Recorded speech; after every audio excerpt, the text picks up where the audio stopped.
Bienvenue à tous. Crise sportive, guerre en coulisses pour le mercato, coup de génie tactique. Franchement, le football européen est en pleine ébullition en ce moment.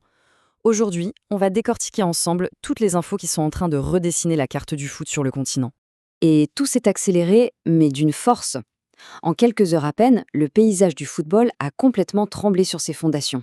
C'est un véritable séisme qui a rebattu les cartes et redessiné les équilibres de force un peu partout en Europe.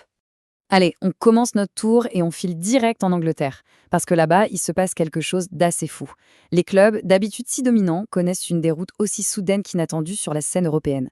Du coup, la question, elle se pose et de manière assez brutale.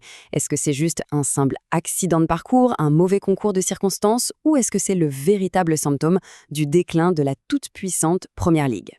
Alors regardez bien ce chiffre, 11%. C'est le taux de victoire, dérisoire on peut le dire, des clubs anglais en huitième de finale. Pour que ce soit encore plus clair, ça veut dire une seule petite victoire en 9 matchs. Une hécatombe, il n'y a pas d'autre mot. Mais ce qui est le plus frappant, c'est vraiment le contraste. En phase de poule, pas de souci. Les clubs anglais dominaient leur sujet avec 67% de victoire. Et puis, dès que les matchs à élimination directe sont arrivés, pouf, le chiffre s'est effondré à 11%. Une chute absolument vertigineuse. Alors ça interroge, forcément, est-ce que c'est le signe d'une fragilité mentale face à la pression, ou alors la conséquence d'un calendrier domestique tout simplement exténuant? Bon, on quitte l'Angleterre pour l'Espagne, où les drames, eh bien, ils ne se jouent pas que sur le terrain, loin de là. À Barcelone, le mercato est devenu un véritable enjeu politique, carrément au cœur de l'élection présidentielle du club. Le cas Erling Haaland est juste emblématique de ça. D'un côté, on a le candidat Victor Font qui assure avoir contacté Manchester City. De l'autre, on a l'agent du joueur, Rafaela Pimenta, qui dément formellement. Et au milieu de tout ça, le président sortant, Laporta, qui nie tout en bloc. C'est parole contre parole, une véritable guerre de communication. Mais Haaland, évidemment, n'est pas le seul nom qui circule. Le deuxième dossier chaud, c'est Pedro Neto, l'ailier des Wolves, un international portugais de 26 ans, des stats solides, mais le point crucial, le vrai, il est ailleurs. Son agent, c'est le tout-puissant Jorge Mendes, qui est très très proche du président Laporta. Et dans le foot moderne, on sait que ce genre de détail n'en est jamais vraiment un. Et la troisième cible, c'est l'Argentin Julián Alvarez, surnommé l'Araignée. 16 buts cette saison avec l'Atlético, c'est propre. Et surtout, il y a cette petite phrase un peu ambiguë sur son avenir. Il n'en fallait pas plus pour que la porte s'entr'ouvre, même si son club a bien l'intention de la refermer aussi sec. Allez, on quitte un peu les coulisses du mercato pour revenir au terrain, avec le choc des titans entre le Real Madrid et Manchester City. C'était bien plus qu'un match, c'était une partie d'échecs où la victoire s'est jouée sur des détails tactiques absolument fascinants.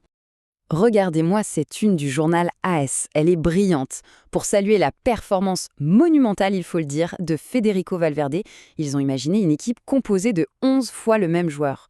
11 Fedes, ça résume tout en fait, son impact, son volume de jeu incroyable, tout est là. Et le chiffre qui confirme tout ça, le voilà, 11,5 km. Grâce à son abattage monstrueux, le Real Madrid a réussi un exploit. Pour la toute première fois, en 9 matchs de Ligue des Champions cette saison, ils ont couru plus que leur adversaire. À ce niveau de compétition, ce n'est pas un détail, c'est l'une des clés du match. Et ça, c'est un autre coup de génie. Comment on fait pour neutraliser Erling Haaland et son mètre 95 sur corner?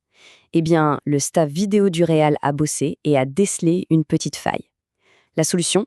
Lui coller au marquage un joueur bien plus petit, Arda Güler.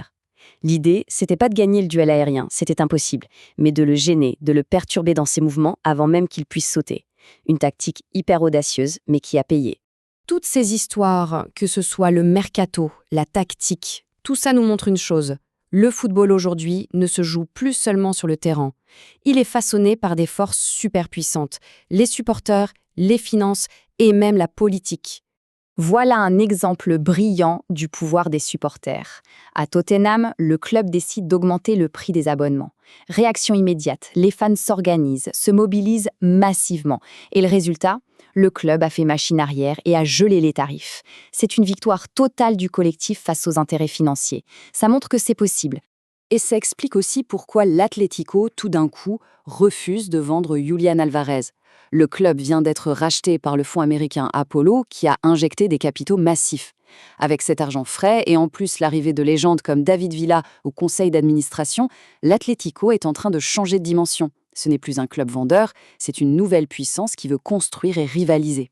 Forcément, tous ces changements financiers et politiques, ça nous pousse à regarder vers l'avenir. Parce que le football est en pleine mutation. Il est en train de repousser ses propres frontières, que ce soit géographiques ou même culturelles. Prenez cet exemple. Il est parfait. La toute première finale de la Coupe de la Ligue féminine en France.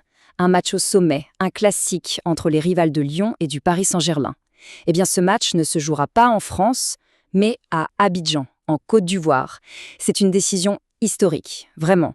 Évidemment, une telle décision, ça fait débat.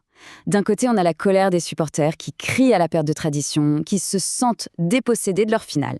Et de l'autre, la Ligue qui défend une stratégie pour promouvoir le foot féminin à l'international, pour trouver de nouvelles sources de financement. Alors, tradition contre expansion, où se situe vraiment l'avenir du football? Du coup, si on rassemble tous ces éléments, la délocalisation de finale, le pouvoir grandissant des supporters, l'arrivée massive d'investissements étrangers, la question finale, elle est inévitable. Est-ce que le football que l'on connaît, que l'on aime, est tout simplement en train de changer fondamentalement de visage? C'est la grande question qui reste en suspens aujourd'hui.